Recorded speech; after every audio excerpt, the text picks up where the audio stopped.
This is just a little video towards a little favorite PewDiePie.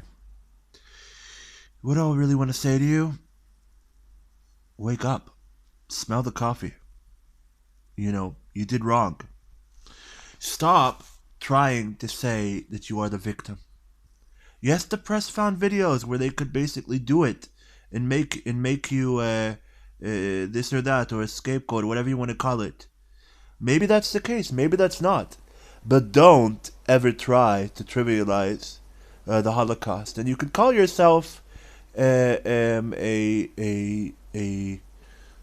novice, somebody who's just beginning a comedy, which I think is very disrespectful to yourself. You might be a novice or whatever you want to call it, but you are somebody who has a following and a responsibility to be responsible and not have these problems. And you can call yourself whatever this that. Felix, PewDiePie. This is what happens when you have a following.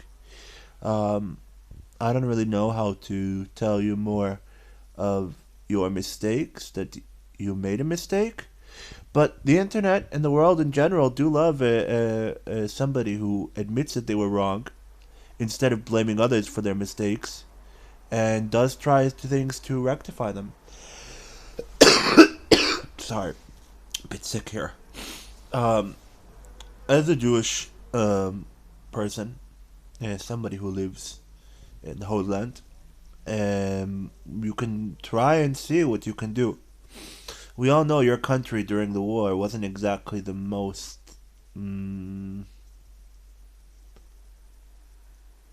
How do we call it? It wasn't exactly known as the most friendly towards Jews, and it wasn't exactly known as a country which harbored them, so to speak.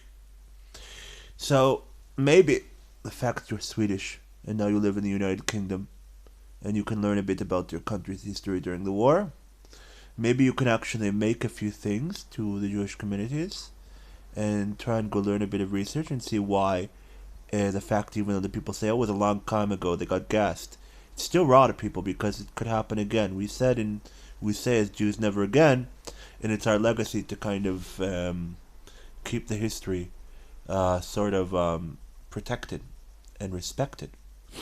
Especially, I say this as somebody whose family did suffer during the war, whose grandfather did serve with the Royal Engineers during World War II, despite the fact that his own wife's family, and this was my grandmother, her family were mostly killed.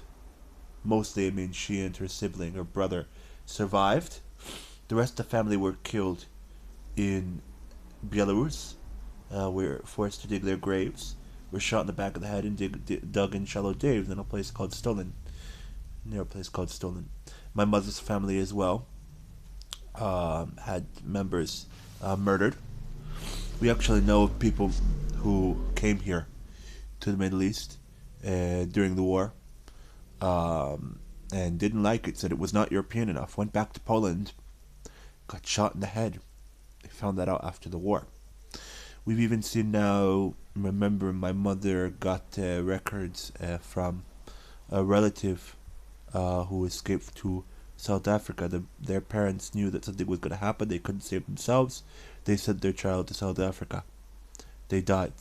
My mother got records, I remember, and she cried like no tomorrow of relatives she never met. This is a thing that we all lost family and all have people we never got to meet whose lives were extinguished as 6 million people. And it was not just Jews. When you trivialize anti-Semitism, you forget you're trivializing attacks on not just Jewish people, but on communists, on people who were considered against the regime of the Nazis, of people who were gay or transgender, bisexual, homosexual, lesbian, whatever you want to call it. Not just Jews. You have to research this, obviously, if you're going to make these attacks, because this is what happens when you trivialize these kinds of things. So yeah, what you can do. The internet loves a good change and a good somebody saying who is going to change things. Go look out. Go try to meet Jewish people.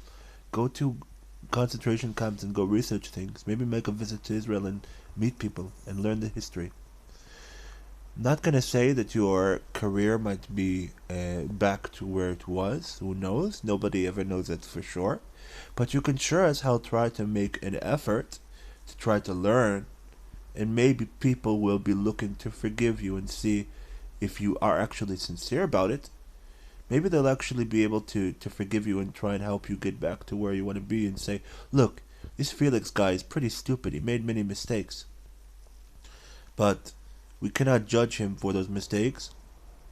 Maybe he didn't really mean them, and he is trying to learn and show that he's sorry for what he said.